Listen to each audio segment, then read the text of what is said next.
One of the witnesses is Fiona Hill, and she is a Russia expert who served for years on the National Security Council.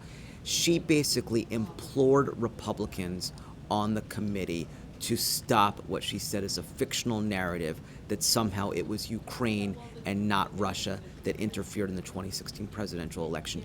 And she used the bulk of her opening statement to basically say this is a fictional conspiracy theory, and the time you spend propagating that is time that you waste in preventing a repeat of the interference we saw in the 2016 election in 2020. And that was a significant alarm bell that she was attempting to sound. The other witness also delivered pretty significant testimony. His name is David Holmes. He is a counselor who is based at the U.S. Embassy in Kiev. He described in very, very vivid and colorful detail overhearing a conversation on July 26 between President Trump and Gordon Sondland, who is the ambassador to the European Union. And during that conversation, according to Holmes, he could overhear Trump on the other end of the line saying, so is he going to do the investigation? And that is, of course, a reference to the Ukraine president, President Zelensky. And Sondland replied, he is, yes.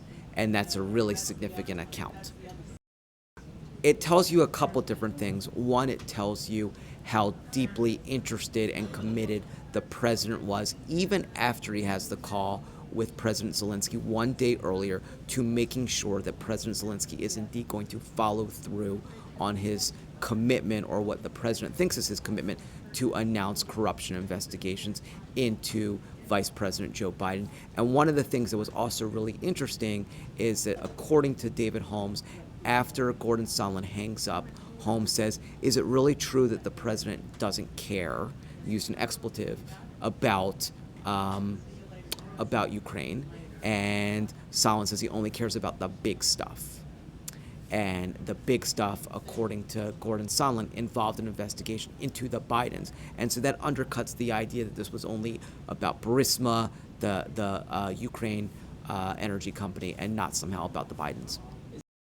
I would think the lingering takeaway probably came yesterday, and that is in the form of testimony that there was indeed a quid pro quo, or at least a version of a quid pro quo. On one side, you announce investigations that the President of the United States wanted, and in return, you get a coveted White House visit. At minimum, according to Gordon Sondland, who is a current member of the Trump administration, he says, I was aware that there was a quid pro quo. And that language, the use of that term, I think is going to be powerful and will continue to resonate going forward.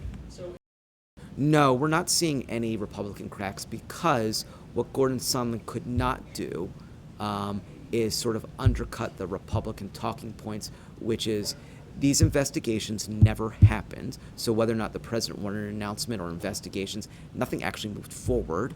And the aid that Ukraine believed it was owed and that the U.S. was holding up until these investigations were announced actually got released. And so if you're a Republican, you wind up sticking behind those points. The other big things that we continue to hear time and again from Republicans is this idea that it is the Trump administration, more so than the Obama administration, that actually has been helpful to Ukraine's interests. We've heard that a lot. So I would say it is very hard to watch these 5 hearings and come away with the conclusion that they are collectively some sort of dud. And I think that's a notable shift from the July appearance of Special Counsel Mueller, which I think by the end of the day struggled to captivate the American public or propel any sort of narrative towards impeachment further. I don't think that did what Democrats hoped it would do. I think in this scenario, for these 5 hearings, they got the witnesses who they wanted. I think they got the accounts that they wanted.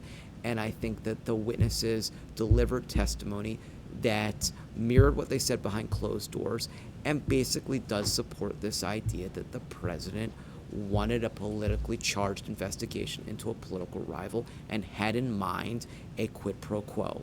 And I think that is something that multiple witnesses are describing, and there are certain facts that I think are hard, after hearing from 9 witnesses, that are hard to kind of undercut.